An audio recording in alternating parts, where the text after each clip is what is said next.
जय Hind and hello guys, स्वागत है आपका आपके अपने YouTube चैनल ज्ञानदेह होस्ट में। एंड इस वीडियो के अंदर आपको बताने वाला हूं Rajasthan CET 12th level online form 2026 के बारे में कि कैसे आपको फॉर्म फिलअप करना है। गाइस आपके पास यहां पर सिर्फ 2 दिन बचे हैं सीईटी 12th लेवल का फॉर्म भरने के लिए, क्योंकि इसकी लास्ट डेट 23 जुलाई 2026 है। तो आपके पास ही अंतिम मौका है, इस मौके का फ़ायदा उठा लीजिए, नहीं तो बाद में बहुत पछताएंगे, बहुत ज़्यादा पछताएंगे।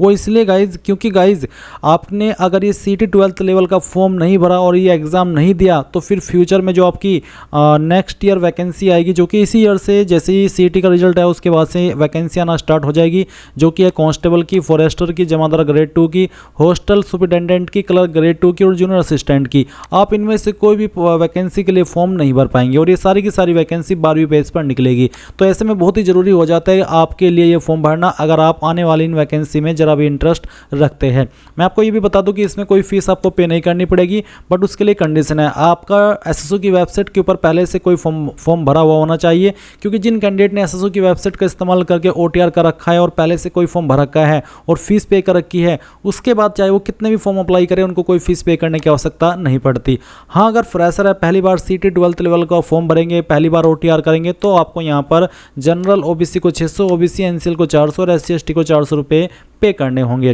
तो आपने यहाँ पर सारी जरूरी जानकारी जान ली है। अब अगर आप इसमें एलिजिबल है और आपने अभी तक ये फॉर्म नहीं भरा तो गाइज अंतिम इन 2 दिन के अंदर आप अपना फॉर्म भर लीजिए। इसके लिए आपको इंपॉर्टेंट लिंक के सेक्शन से अप्लाई ऑनलाइन लिंक ओपन करना है। अब आपके सामने यहाँ पर एसएसओ की ऑफिशियल वेबसाइट आ जाएगी। तो मैं आपको बता दूं गाइज, अगर आपका इस वेबसाइट के ऊपर पहले से अकाउंट बना हुआ है तो आप डायरेक्टली लॉगिन करेंगे। इसके लिए आपको आपका जो एसएसओ आईडी है वो डालना है, या फिर अपना यूजर नेम डालना है और अपना पासवर्ड जो आपने बनाया था अकाउंट क्रिएट करते समय वो आप डालेंगे और ये कैप्चा कोड डाल करके लॉगिन कर लेंगे। और अगर आप अपना यूजर नेम या फिर कह लीजिए एसएसओ आईडी या फिर पासवर्ड भूल चुके हैं तो आप उसको रिकवर करके भी लॉगिन हो सकते हैं। रिकवर करने के लिए क्या करेंगे, अगर आपको एसएसओ आईडी रिकवर करनी है तो आप I forgot my digital identity SSO ID click है, इसके ऊपर क्लिक करेंगे। देन आप यहाँ पर इनमें जैसे कि सिटीजन, उद्योग, गवर्नमेंट एम्प्लॉय, जन आधार, आधार, गूगल, किस माध्यम से इसको रिकवर करना चाहते हैं, फॉरगॉट करना चाहते हैं, वो आपको सेलेक्ट करना है। इसके अलावा गाइज आप यहाँ पर देख सकते हैं आपको दूसरा माध्यम भी दिया है। आप आपके रजिस्टर्ड नंबर से इस नंबर के ऊपर एसएमएस कर सकते हैं और लिखना होगा एसएमएस के अंदर आपको आरजे और उसके साथ में स्पेस लगा करके एसएसओ, ये लिख करके आप इस नंबर पर सेंड कर दीजिए। आपको रिवर्ट में आपकी एसएसओ आईडी भेज दी जाएगी, या फिर यहाँ पर आप गूगल अकाउंट के माध्यम से भी इसको रिकवर कर सकते हैं। और अगर आप पासवर्ड भूले तो फॉरगॉट पासवर्ड के ऊपर क्लिक करके आप यहाँ पर आपका जो रजिस्टर्ड ईमेल आईडी है या तो वो डालेंगे, या फिर जो एसएसओ आईडी अभी आपने रिकवर की है वो डालेंगे। और फिर यहाँ पर मोबाइल सेलेक्ट करना है तो मोबाइल सेलेक्ट करके जो रजिस्टर्ड नंबर है वो डालेंगे, ये कैप्चा कोड फिल करेंगे और सबमिट कर देंगे। इसके बाद गाइज आपको यहाँ पर आपका एक न्यू पासवर्ड मिल जाएगा जिसका इस्तेमाल करके आप लॉगिन हो जाएंगे। बट गाइज अगर आप फ्रेशर है, आपने इस वेबसाइट का इस्तेमाल करके कोई फॉर्म नहीं भरा, तो आप इसमें पहले अकाउंट क्रिएट करेंगे। इसके लिए आपको यहाँ पर क्या करना है, आप दर्शन इसके ऊपर क्लिक करेंगे। फिर आपको यहाँ पर सेलेक्ट करना है कि आप इनमें से किस माध्यम से लॉगिन होना चाहते हैं। तो यहाँ पर आपको जन आधार का भी ऑप्शन दिया है और गूगल का भी ऑप्शन है, तो आप यहाँ पर गूगल सेलेक्ट कर लीजिएगा। गूगल सेलेक्ट करने के बाद में आपको आपकी ईमेल आईडी का यहाँ पर इस्तेमाल करना है। कोई भी ईमेल आईडी आप यहाँ पर डालिए एंड देन नेक्स्ट के ऊपर क्लिक कीजिए। अब गाइज यहाँ पर आपके सामने कुछ ऐसा इंटरफेस आएगा, जैसे ही आप अपनी ईमेल आईडी एंड उसका पासवर्ड डाल करके लॉगिन कर लेंगे। अब आपको यहाँ पर आपकी एसएसओ आईडी बना लेनी है। आप अपनी ईमेल आईडी के अकॉर्डिंग जो एसएसओ आईडी फैच की गई है, अगर यही रखना चाहते तो ये भी रख सकते हैं। अगर आपको इसमें कोई बदलाव करना है तो वो भी आप कर सकते हैं। फिर आपको एक पासवर्ड बनाना है नया, और आपका एक पासवर्ड कैसा होगा वो आप देख लीजिए। पासवर्ड के अंदर इंग्लिश का कैपिटल लेटर कम से कम एक, स्मॉल लेटर कम से कम एक, ज़्यादा कितने भी हो सकते हैं, स्पेशल कैरेक्टर और साथ ही डिजिट का आपको इस्तेमाल करना है। तो कुछ इस तरह का पासवर्ड बनाने के बाद में उसको दोबारा डालेंगे, वेरीफाई कर देंगे, अपना मोबाइल नंबर डालेंगे जो कि आप रजिस्टर करना चाहते हैं, और यहाँ पर ईमेल आपकी ऑलरेडी दी गई है। इसके बाद में आपको रजिस्टर के ऊपर क्लिक करना है। अब गाइज आपके सामने लॉगिन का पेज आएगा, जैसा कि आप यहाँ पर देख सकते हैं। अब आपको यहाँ पर वो आपकी एसएसओ आईडी डालनी है जो कि अभी आपने बनाई है, या फिर आपका यूजर नेम डालना है, आपका पासवर्ड डालना है जो कि अभी आपने बनाया, ये कैप्चा कोड डालेंगे एंड देन लॉगिन के ऊपर क्लिक करेंगे। अब गाइज आपके सामने यहाँ पर ये अपडेट प्रोफाइल का ऑप्शन आएगा। तो आपको सबसे पहले आपका फर्स्ट नेम एंटर करना है 10th के सर्टिफिकेट के अकॉर्डिंग, फिर आपको आपका लास्ट नेम एंटर करना है। इसके बाद डिस्प्ले नेम अगर आप अपना चेंज करना चाहते हैं तो ये भी आप यहाँ से चेंज कर सकते हैं। फिर आपकी जो डेट ऑफ बर्थ है वो आपको यहाँ पर इस तरह से कैलेंडर के ऊपर क्लिक करके सिलेक्ट कर लेनी है, पहले ईयर फिर मंथ और उसके बाद में डे। देन गाइज यहाँ पर जेंडर आपको सेलेक्ट करना है। अगर आप यहाँ पर नंबर ऐड करना चाहते हैं, आपने नहीं किया तो आप यहाँ पर इसके सेक्शन के ऊपर क्लिक करके अपना नंबर डालेंगे, सेंड ओटीपी पर क्लिक करेंगे तो ओटीपी जाएगा, वो ओटीपी यहाँ पर डाल करके वेरीफाई करना है। ईमेल आईडी भी आप यहाँ पर ऐड कर सकते हैं या फिर चेंज कर सकते हैं। इसके अलावा आपको यहाँ पर पोस्टल एड्रेस में जो आपका प्रेजेंट एड्रेस है वो फिल करना है और फिर जो आपका पोस्टल कोड है वो भी आपको यहाँ पर डाल देना है। पोस्टल कोड यानी कि जो आपका पिन कोड लगता है वो पिन कोड आप यहाँ पर लिखेंगे। सिटी डिस्ट्रिक्ट कौन सी है वो भी आपको यहाँ पर अपनी एंटर कर देनी है एंड इसके बाद में गाइस आपकी जो स्टेट है वो भी आपको यहाँ पर सेलेक्ट कर लेनी है। फिर अगर आपकी बहामासा आईडी है तो वो आप यहाँ पर डाल देंगे, अगर नहीं है तो आप इसको ऐसे ही छोड़ दें। जन आधार आईडी है तो वो यहाँ पर डाल देंगे, एडिट के ऊपर क्लिक करके, नहीं तो आप इसको ऐसे ही छोड़ देंगे। एंड उसके बाद में अगर आपका आधार आईडी है तो आप यहाँ पर डालेंगे, कोई ओल्ड एसएसओ आईडी है तो आप यहाँ पर दे देंगे। एंड उसके बाद में इन सभी जानकारी को चेक करते हुए आप अपडेट के ऊपर क्लिक करेंगे। गाइज जैसे ही आप आपकी प्रोफाइल की इंफॉर्मेशन फिल कर लेंगे या फिर उसको अपडेट कर लेंगे तो आप यहाँ पर जो रिसेंट ऐप्स है जो कि एसएसओ के सभी सुविधा है वो यहाँ पर आपको देखने को मिलेंगे। आपको क्या करना है, आपको यहाँ पर इसमें सर्च कर लेना है, क्विक सर्च के अंदर REC। जब आप इतना लिखेंगे तो आपको यहाँ पर रिक्रूटमेंट पोर्टल देखने को मिलेगा। तो आप ये जो रिक्रूटमेंट पोर्टल देख पा रहे हैं आप इसके ऊपर क्लिक करेंगे। इसके ऊपर क्लिक करने के बाद आपके सामने कुछ ऐसा इंटरफेस आएगा। गाइज यहाँ पर अभी रिसेंटली जो एसएसओ की वेबसाइट है उसने ये अपडेट लॉन्च किया है जहाँ पर आपको आपकी OTR की eKYC करने को बोला है। अगर आप यहाँ पर क्लिक हियर के ऊपर क्लिक करेंगे तो आपके सामने इसका नोटिस आ जाएगा, जिस नोटिस के अंदर आपको यहाँ पर बोला है कि बहुत सारे कैंडिडेट फ्रॉड इन्फॉर्मेशन दे देते हैं, बहुत सारे कैंडिडेट यहाँ पर सेम इन्फॉर्मेशन को बार बार दे देते हैं, या फिर जैसे कि आपने कोई इन्फॉर्मेशन भरी, सेम कैंडिडेट ने वही इन्फॉर्मेशन दोबारा भर दी, तो ऐसे में यहाँ पर डुप्लीकेशन हो जाता है, एप्लीकेशंस का ऑथेंटिकेशन हो जाता है कैंडिडेट का। तो इस तरह कोई जो चीज़ें हैं उनको रोकने के लिए ये eKYC को लॉन्च किया है। तो अब आप क्या करेंगे, आप यहाँ से ओके कर दीजिएगा। अगर आप पहले से OTR करके रखे हैं तो आपके सामने ये वाला इंटरफेस आएगा। अब आप यहाँ पर ओके करिएगा, क्योंकि मेरा पहले से ही इसमें OTR होकर के रखा है तो मेरे सामने कुछ ऐसा इंटरफेस आया जहाँ पर गाइज आपको इसमें फर्स्ट स्टेप देखने को मिलेगा बेसिक डिटेल्स का। तो जब आप बेसिक डिटेल्स अपनी देखेंगे जो कि आपने इसमें भरी थी, जो कि मैं आपको यहाँ पर दिखा देता हूँ, मेरे सामने बेसिक डिटेल्स का ऑप्शन आ चुका है। यहाँ पर पूछे are you Rajasthan government employ, अगर है तो यस, नहीं तो आप नो करेंगे। अगर आप यस है तो फिर आपको यहाँ पर राजस्थान गवर्नमेंट एम्प्लॉय नंबर देना होगा और फिर फैच के ऊपर क्लिक करके उस जानकारी को फैच करना होगा। अगर आप नहीं है तो आप नो करेंगे। फिर यहाँ पर KYC आप किसके माध्यम से करना चाहते हैं, जन आधार या फिर आधार। तो मैं यहाँ पर आधार सेलेक्ट कर लेता हूँ। अगर आप आधार सेलेक्ट करें तो फिर आपको आधार नंबर यहाँ पर डालना है और फिर वेरीफाई के ऊपर क्लिक करना है। इसके बाद आपके सामने इस तरह का इंटरफेस आएगा, डिक्लेरेशन आप यहाँ पर टिक करिएगा और टिक करने के बाद में आप अप्लाई के ऊपर क्लिक करिएगा। अप्लाई के ऊपर क्लिक करने के बाद में यहाँ पर इस तरह से आपके सामने आएगा। अब आप यहाँ पर इनके ऊपर टिक कर दीजिए और इसके ऊपर टिक करने के बाद में have you generated TOTP in M Aadhaar mobile app, तो आप यहाँ पर यस करिए अगर आपने TOTP इसमें जनरेट किया हुआ है। और नीचे अगर आप यहाँ पर नो कर देते तो आता है कि मेरे पास पहले से एक वैध आधार OTP TOTP है, अगर है तो आप कर दें, नहीं तो आपको यहाँ पर ये सेकंड वाला ऑप्शन टिक नहीं करना है, आपको सिर्फ पहले वाला ही टिक करना है और उसके बाद में OTP भेजे इसके ऊपर क्लिक करना है। इसके ऊपर क्लिक करने के बाद में गाइज यहाँ पर जो आपने आधार कार्ड के साथ में मोबाइल नंबर रजिस्टर किया हुआ है उसके ऊपर एक OTP सेंड किया जाएगा। वो OTP आप यहाँ पर डालेंगे और प्रमाणीकरण करें इसके ऊपर क्लिक करेंगे। गाइज जैसे ही आपका OTP वेरीफाई होगा तो आपके सामने इसी प्रकार का इंटरफेस आएगा जैसे कि आप वीडियो में देख सकते हैं। अब आप यहाँ पर आपके स्टेप 2 पर आ चुके हैं। इसमें आपको जो आपकी इंफॉर्मेशन आपने OTR के अंदर फिल करी थी वो इंफॉर्मेशन आपकी यहाँ पर फैच की जाएगी। अगर आपने OTR के अंदर अलग जानकारी भरी हुई है और आधार के साथ में आपकी अलग इंफॉर्मेशन है तो आप यहाँ पर अपडेट OTR के ऊपर क्लिक करके उसको अपडेट करेंगे। तो यहाँ पर गाइज मैंने अपनी इंफॉर्मेशन आधार के अकॉर्डिंग कर ली है और इसके बाद में आप यहाँ पर नीचे इंस्ट्रक्शंस देखेंगे। यहाँ पर आपको लाइव फोटो, आपको आपका लाइव फोटो अपलोड कर देना है। मैंने पहले से लाइव फोटो अपलोड करके रखा है इसलिए यहाँ पर मेरा फोटो यहाँ पर आ रहा है। और साथ ही आप देखेंगे स्पाइसमैन में आपको क्या अपलोड करना है। मैं आपको यहाँ पर सैंपल हैंड रिटन स्पाइसमैन ये ओपन करके दिखाता हूँ। ये आपका सैंपल है, आपको उसको क्या करना है, डाउनलोड कर लेना है। और डाउनलोड करने के बाद में आपको प्रिंट करना है और प्रिंट करने के बाद में आपको यहाँ पर जो हिंदी प्रारूप है ये आपको यहाँ पर हिंदी में लिखना है। और जहाँ पर ये लिखा है मैं आवेदक का नाम में आपको आपका नाम लिखना है जो आपने फॉर्म के अंदर भरा है या फिर आप इसमें OTR के अंदर भरे हो। फिर पिता का नाम और जो आपका डेट ऑफ बर्थ है वो आप लिखेंगे। फिर उसके बाद में जो लाइन से हिंदी वाली है सेम लाइन आप यहाँ पर हिंदी में रिटर्न कर देंगे और यहाँ पर आप आपके सिग्नेचर कर देंगे। फिर सेम इन्फॉर्मेशन आपको इंग्लिश के अंदर रिटर्न करनी है अपने हैंड से और जहाँ पर आपको नाम लिखने को बोला है वहाँ पर नाम लिखना है और फादर नेम की जगह पर फादर नेम और डेट ऑफ बर्थ यहाँ पर भी लिखना है और फिर यहाँ पर भी लिखना है। उसके बाद सिग्नेचर करने हैं। यहाँ पर आपको आपकी SSO ID लिखनी है, आपका OTR नंबर लिखना है और जो आपका परमानेंट एड्रेस है वो भी यहाँ पर लिख देना है। उसके बाद आप इस फाइल को स्कैन करेंगे और फिर आप यहाँ पर इसको अपलोड कर देंगे हैंडरिटन स्पाइसमैन के अंदर, जिसका फॉर्मेट PDF का रखा है और साइज 550 KB से 200 KB के बीच में रहना चाहिए। अब अगर आपकी ये फाइल इमेज के अंदर है तो आप इसको PDF में कैसे बनाएंगे वो जान लीजिए। आप गूगल के अंदर आना और सर्च करना इमेज टू PDF। जैसे आप सर्च करेंगे ये पहली वेबसाइट आएगी, इसको ओपन कर लेना। उसके बाद में सिलेक्ट JPG इमेज के ऊपर क्लिक करके जो अभी आपने स्पाइसमैन स्कैन करके रखा है वो स्पाइसमैन आप सेलेक्ट कर लेंगे। डेमो के लिए मैं ये फाइल सेलेक्ट कर रहा हूँ। फिर यहाँ से ओपन करेंगे, कन्वर्ट टू PDF के ऊपर क्लिक करेंगे, ये फाइल आपकी PDF के अंदर कन्वर्ट होगी। अब आप डाउनलोड PDF के ऊपर क्लिक करके इसको डाउनलोड कर लेना। अब गाइज अगर आपका इसका साइज कम हो जाता है तो आप इसको कैसे करेंगे, अब बढ़ाएंगे वो जान लीजिए। आप गूगल के अंदर सर्च करना इंक्रीज, यहाँ पर आपको इंक्रीज PDF साइज, तो मैं यहाँ पर इंक्रीज PDF साइज सर्च करता हूँ। इसके बाद में यहाँ पर आप इंक्रीज PDF साइज की जो पहली वेबसाइट आएगी इसको ओपन कर लेना।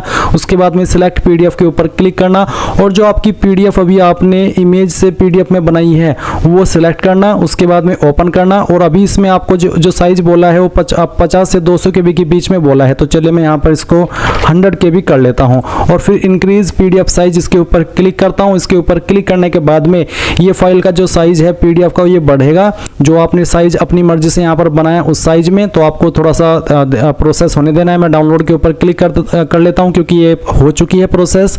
उसके बाद आप यहाँ पर आएंगे और जो फाइल आपने अभी PDF के अंदर कन्वर्ट की है वो फाइल यहाँ पर अपलोड कर देंगे। क्योंकि मैंने पहले से ही ये चीज़ें करके रखी है तो मेरी यहाँ पर लाइव फोटो भी अपलोड है, साथ ही साथ जो हैंडरिटन स्पाइसमैन है वो भी अपलोड है। अब आपको यहाँ पर आपका फुल सिग्नेचर इंग्लिश, आपको इंग्लिश के अंदर अपना सिग्नेचर अपलोड करना है, जिसका साइज 20 से 50 KB के बीच में रखा है। फॉर्मेट JPEG का रहना चाहिए। साथ ही साथ फुल सिग्नेचर हिंदी। गाइज जो आपका इंग्लिश का सिग्नेचर है वो कुछ भी हो सकता है। आप सिग्नेचर में जो भी आप सिग्नेचर अपना रखते हैं, सिग्नेचर का मतलब होता है कुछ भी। सिग्नेचर ऐसा नहीं है कि आपका नाम है तो आप अपना नाम ही सिग्नेचर में लिखते हैं। कुछ कैंडिडेट या फिर कुछ लोग ऐसे भी होते हैं कुछ भी वहाँ पर लिख देते हैं, वो एक साइन होता है। तो इंग्लिश वाला जो भी आपका साइन है वो आपको यहाँ पर साइन अपलोड करना है। उसके बाद में फुल सिग्नेचर इन हिंदी, तो जो हिंदी के अंदर आप अपलोड करेंगे उसमें आप आपका पूरा नाम हिंदी के अंदर लिख करके अपलोड करिएगा। इसका साइज भी 20 से 50 KB के बीच में रखा है। तो आप अपलोड के ऊपर क्लिक कीजिए और जहाँ पर भी आपका सिग्नेचर है वो सिग्नेचर की फाइल आप यहाँ पर सिलेक्ट करेंगे। तो चलिए मैं यहाँ पर इस फाइल को सिलेक्ट करता हूँ और फिर यहाँ से ओपन कर लेता हूँ। आपका सिग्नेचर इस तरह से आ जाएगा। उसके बाद आप यहाँ पर हिंदी वाला सिग्नेचर भी सिलेक्ट कर लेंगे और फिर आप सेव और नेक्स्ट के ऊपर क्लिक करेंगे। नाउ गाइज आपके सामने यहाँ पर स्टेप 3 आएगा पेमेंट का। तो आप यहाँ पर पेमेंट वाले सेक्शन पर आएंगे और जो आपने इन्फॉर्मेशन अभी अपनी OTR के अंदर भरी है वो इन्फॉर्मेशन आप यहाँ पर चेक करेंगे। सभी इन्फॉर्मेशन चेक करने के बाद में यहाँ पर आपको पेमेंट डिटेल्स देखने को मिलेगी। इसमें पेमेंट मोड ऑनलाइन, अमाउंट आप देख सकते हैं, ट्रांजैक्शन डेट मैंने पहले से ही पेमेंट करके रखा है क्योंकि मैंने आपको पहले ही बताया था कि SSO की वेबसाइट के ऊपर जब आप एक बार OTR कर लेते हैं और उसके बाद जब आप एक बार फीस पे कर देते हैं तो उसके बाद में जितने भी फॉर्म आप भरते हैं SSO की वेबसाइट के माध्यम से वो सभी आप लोग फ्री में अप्लाई कर पाते हैं। तो मेरा पेमेंट यहाँ पर ऑलरेडी रिसीव्ड है, आप देख सकते हैं ट्रांजैक्शन डेट यहाँ पर दी गई है। और अगर आपका पेमेंट नहीं है तो आप यहाँ पर पहले पेमेंट करेंगे, उसी के बाद आप यहाँ पर इसको सबमिट करेंगे। तो चलिए अब यहाँ पर मैं सबमिट OTR के ऊपर क्लिक करता हूँ। इसके ऊपर क्लिक करने के बाद में आप यहाँ पर देखेंगे कि जो आपका OTR है वो सबमिट हो जाएगा। अब आपको यहाँ पर देख सकते हैं आपके डिस्प्ले के ऊपर OTR नंबर आपको देखने को मिलेगा और आप यहाँ पर नीचे की तरफ आएंगे तो आपकी जो इन्फॉर्मेशन अभी आपने भरी वो सभी आप यहाँ पर चेक कर सकते हैं। अब आप क्या करेंगे, अब आप यहाँ पर डैशबोर्ड के ऊपर क्लिक कर देंगे। अब गाइज मैं आपको बता दूं कि SSO की वेबसाइट के अंदर एक और नया अपडेट आया है। जो अभी आपने पार्ट देखा इस वीडियो के अंदर वो पहले जुलाई 2025 के अंदर आया था और उसके बाद में फिर अभी अगेन 2026 के अंदर इन्होंने इस वेबसाइट के अंदर चेंजेस किए। अब इसमें यहाँ पर कुछ और जानकारी भी आपको देनी है। ये सभी आपसे इसलिए ली जाती है ताकि आगे चल करके आपको फ्यूचर में कोई प्रॉब्लम फेस ना करनी पड़े। तो अब आप यहाँ पर अपनी जो बेसिक डिटेल है वो एडिट कर सकते हैं। तो अगर आपके सामने ये विकल्प आए तो आप इस इन्फॉर्मेशन को यहाँ पर भर देना, नहीं आए तो आप आगे इस वीडियो को देख करके कैसे फॉर्म फिल करना है वो जान लेना। तो अगर आपको यहाँ पर भरने को बोला जा रहा है तो आप भरेंगे यहाँ पर आपकी माताजी का नाम, उसके बाद में विजिबल बॉडी मार्क, आपकी बॉडी के ऊपर ऐसा निशान जिससे आपकी बॉडी की पहचान होती है। ये निशान आपकी बॉडी के ऊपर कहीं पर भी हो सकता है। अगर आपकी बॉडी के ऊपर ढूंढने के बाद भी कोई निशान नहीं मिलता तो आप यहाँ पर नो मार्क लिख सकते हैं। उसके बाद मैरिटल स्टेटस क्या, unmarried, married, divorced, remarried, widower, जो भी है वो आप सेलेक्ट कर लेना। फिर परमानेंट एड्रेस के अंदर जो भी आपका परमानेंट एड्रेस है वो आप फिल करेंगे लाइन 1, 2 और 3 के अंदर। थोड़ा थोड़ा पार्ट आपके एड्रेस का तीनों लाइन के अंदर डाल देना। सिटी आपकी कौन सी है उस सिटी का नाम आपको यहाँ पर एंटर कर देना है। मैं सभी इन्फॉर्मेशन डेमो के लिए भर रहा हूँ, आप आपकी रियल इन्फॉर्मेशन इन्फॉर्मेशन यहाँ पर भरेगा। उसके बाद में स्टेट कौन सी है आपकी, वो स्टेट आप यहाँ पर सेलेक्ट कर लेंगे। डिस्ट्रिक्ट कौन सी है वो आप सेलेक्ट कर लेंगे। अगर आप राजस्थान से है, क्योंकि मेनली इस फॉर्म के अंदर राजस्थान से ही कैंडिडेट फॉर्म भरेंगे और इसलिए मैं यहाँ पर राजस्थान सेलेक्ट कर लेता हूँ। फिर डिस्ट्रिक्ट और उसके बाद में जो भी आपका पिन कोड है वो आप यहाँ पर डाल देना। अब आपसे पूछे स्पेशल कैटेगरी में do you belong to armed force service, यानी कि जो आर्म फोर्स सर्विस है कि आप उससे बिलोंग करते हैं। अगर हाँ तो यस, नहीं तो आप नो करेंगे। अब आता है लेफ्ट थंब इंप्रेशन, जिसका फॉर्मेट JPEG और साइज 20 से 50 KB के बीच में होना चाहिए। तो आप यहाँ पर अपलोड के ऊपर क्लिक करेंगे और उसके बाद में जो आपका लेफ्ट थंब इंप्रेशन है यानी कि अंगूठे का निशान है वो आपको यहाँ पर सिलेक्ट कर लेना है और फिर ओपन करना है। उसके बाद में आप यहाँ पर इसको नीचे की तरफ आएंगे, सभी इन्फॉर्मेशन को चेक करते हुए सबमिट कर देंगे। इसके बाद जो इन्फॉर्मेशन अभी आपने यहाँ पर भरी है इन सभी को आप डबल चेक कर सकते हैं। सभी इन्फॉर्मेशन को डबल चेक करने के बाद यहाँ पर टिक करेंगे दैट कि इसका मतलब है कि I confirm the above changes are correct. अब आप अपडेट के ऊपर क्लिक करके इसको अपडेट कर देंगे। अब गाइज यहाँ पर आप ऑनगोइंग रिक्रूटमेंट सेक्शन के अंदर आपकी वैकेंसी देखेंगे, कॉमन एलिजिबिलिटी टेस्ट, जिसमें कि आप देख सकते हैं सीनियर सेकेंडरी लेवल 2026। आप यहां पर अप्लाई नाउ इसके ऊपर क्लिक करेंगे, फिर इस तरह का इंटरफेस आएगा। आप यहां पर common eligibility test senior secondary level इसके ऊपर क्लिक कर देना। इसके ऊपर क्लिक करने के बाद यहां पर आता है OTR डाटा रिव्यू, यानी कि जो इन्फॉर्मेशन आपने OTR के अंदर भर रखी है या फिर भरी है, अगर आप इसको अपडेट करना चाहते तो अभी भी आप यहां पर अपडेट के ऊपर क्लिक करके उस इन्फॉर्मेशन को अपडेट कर सकते हैं। क्योंकि गाइज आपकी जो इन्फॉर्मेशन है वो आपकी आगे चल करके जब आप कोई भी फॉर्म भरेंगे आपके CET 12th लेवल के बेस पर वहां पर वो ऑटोमेटिकली आ जाएगी। तो ऐसे में बहुत ही अच्छे से जानकारी को जांचने के बाद में आपको इसमें प्रोसीड करना है। तो अगर आपकी इन्फॉर्मेशन सभी सही है आप प्रोसीड के ऊपर क्लिक कर दीजिए। अब यहाँ पर ये जो इन्फॉर्मेशन आप देख पा रहे हैं ग्रे व्हाइट के अंदर, ये वो सभी इन्फॉर्मेशन है जो कि आपने OTR के अंदर भरी है, ये यहाँ से बिल्कुल भी चेंज नहीं होगी। अगर आपको इस इन्फॉर्मेशन को एडिट करना है, अगर आपको लग रहा है कि यार कोई इन्फॉर्मेशन गलत है, तो आप यहाँ पर राइट साइड में क्लिक करके वन टाइम राशन के ऊपर जाएंगे और इस इन्फॉर्मेशन को एडिट कर लेंगे जो भी आपको करनी है। एंड अगर आपको लगता है कि सभी इन्फॉर्मेशन सही है जो मैंने भर रखी है, तो आप इन इन्फॉर्मेशन को चेक कीजिए और नीचे की तरफ यहाँ पर स्क्रॉल कर दीजिए। कुछ नहीं करना है, सभी इन्फॉर्मेशन आपने OTR के समय भर ली थी। अब आप यहाँ पर नेक्स्ट करेंगे और उसके बाद में यहाँ से एक बार फिर से यस कर देंगे। फिर आएगी पर्सनल डिटेल, तो यहाँ पर नेशनलिटी रहेगी आपकी यही जो आपने यहाँ पर सेलेक्ट कर रखी है। उसके बाद आपसे पूछा कि क्या आप इंडिया के अंदर किसी अन्य कंट्री से सेटल हुए, अगर हाँ तो यस, नहीं तो आप नो कर देंगे। अगर आप यस करते तो फिर आपको बताना कि कौन सी कंट्री से सेटल हुए हैं। इसके बाद यहाँ पर गाइज आपको कुछ सवालों के आंसर करने हैं, जैसे कि यहाँ पर एक सवाल है कि क्या आप भूतपूर्व सैनिक है तो यस, नहीं तो आपको नो करना होगा। फिर क्या आप एक उत्कृष्ट खिलाड़ी है, आउटस्टैंडिंग स्पोर्ट्स पर्सन है तो यस, नहीं तो यहाँ पर भी नो करना है। क्या आप मौजूदा राज्य सरकार के कर्मचारी जो कि परमानेंट होने चाहिए ऐसे कैंडिडेट है तो यस करेंगे, नहीं तो आपको नो करना है। फिर क्या आपको जो आयु सीमा होती है उसमें कोई अतिरिक्त छूट चाहिए जो कि मिलती है एक्स प्रिजनर को, NCC कैडेट इंस्ट्रक्टर को, टेम्परेरी गवर्नमेंट एम्प्लॉय को, और इसमें और भी सारी अलग अलग कैटेगरी जो यहाँ पर मेंशन की गई है। अगर आपकी इनमें से कोई कैटेगरी नहीं है तो आप सिंपली नॉट एप्लीकेबल सेलेक्ट करेंगे एंड देन नेक्स्ट के ऊपर क्लिक कर देंगे। अब आपके सामने यहाँ पर क्वालिफिकेशन की जानकारी आती है। इसमें यहाँ पर एजुकेशनल क्वालिफिकेशन में पहले ही आपको बोला है कि यहाँ प्रदर्शित शैक्षणिक योग्यताएं अभ्यर्थी के OTR के डॉक्यूमेंट डिटेल सेक्शन से प्राप्त की गई है, यानी कि जब आपने OTR किया था उसमें जो आपने डॉक्यूमेंट डिटेल में जानकारी भरी थी वही इन्फॉर्मेशन यहाँ पर आपको देखने को मिल रही है। अभ्यर्थी स्वयं यह सुनिश्चित करने के लिए पूर्णतः उत्तरदायी होगा या फिर होगी कि उसकी शैक्षणिक योग्यताएं तथा अपलोड किए गए दस्तावेज भर्ती विज्ञप्ति में निर्धारित नियमों के अनुरूप एवं पूर्णतः सत्य और प्रमाणिक हो। तो आप यहाँ पर टिक कर दीजिए। अगर आपको क्वालिफिकेशन की जानकारी इसमें कोई भी चेंजेस करना है, मॉडिफिकेशन करना है, तो अगेन आप यहाँ पर राइट साइड के ऊपर क्लिक करेंगे, वन टाइम राशन को सेलेक्ट करेंगे और जो इन्फॉर्मेशन आपको एडिट करनी है अपनी क्वालिफिकेशन की वो आप यहाँ पर जाकर के कर लेंगे।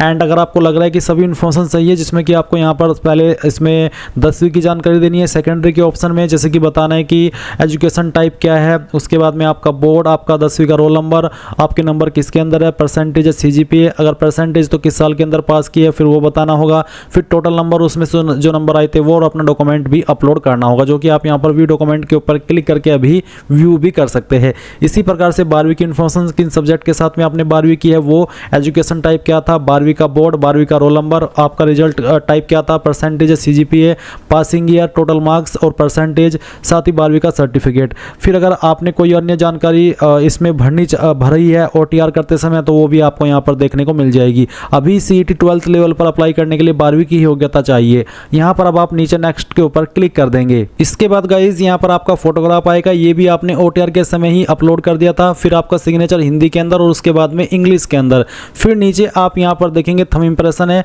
और इसके बाद है विजिबल बॉडी मार्क जो कि आपने भर दिया था। विजिबल बॉडी मार्क होता है कि आपकी बॉडी के ऊपर ऐसा निशान जिससे आपकी बॉडी की पहचान होती है, तो आप उस निशान के बारे में यहाँ पर लिख देंगे एंड देन नेक्स्ट के ऊपर क्लिक करेंगे। नाउ गाइज जो भी जानकारी आपने शुरू से लेकर अभी तक भरी है, चाहे वो OTR के अंदर हो या फिर बाद में जो अभी यहाँ पर मैंने OTR के बाद का प्रोसेस बताया वो हो, वो सभी आपको चेक करने को मिल जाएगी। अगर आपको लगता है कि कोई भी जानकारी गलत है तो आप यहाँ पर उसको भी सही कर सकते हैं। आप नीचे की तरफ आइए और अपडेट के ऊपर क्लिक करके उसको सही कर लीजिए। पर अगर आपको लगता है कि सभी जानकारी सही है तो आप यहाँ पर टिक कीजिए एंड उसके बाद में फाइनल सबमिट इसके ऊपर क्लिक कर दीजिए। इसके ऊपर क्लिक करने का मतलब ये है कि आपने यहाँ पर आपका फॉर्म फाइनल सबमिट कर दिया है और गाइज आप इसके ऊपर क्लिक करते ही अपने फॉर्म का फाइनल प्रिंट आउट ले पाएंगे। एंड इस प्रकार से गाइज आप लोग आपका जो राजस्थान CET 12th लेवल का फॉर्म है वो भर पाएंगे। आई होप ये प्रोसेस आपको पसंद आया होगा। अगर अभी भी आपका कोई सवाल डाउट रह गया हो किसी भी जानकारी को लेकर के तो आप कमेंट के माध्यम से पूछ लीजिएगा।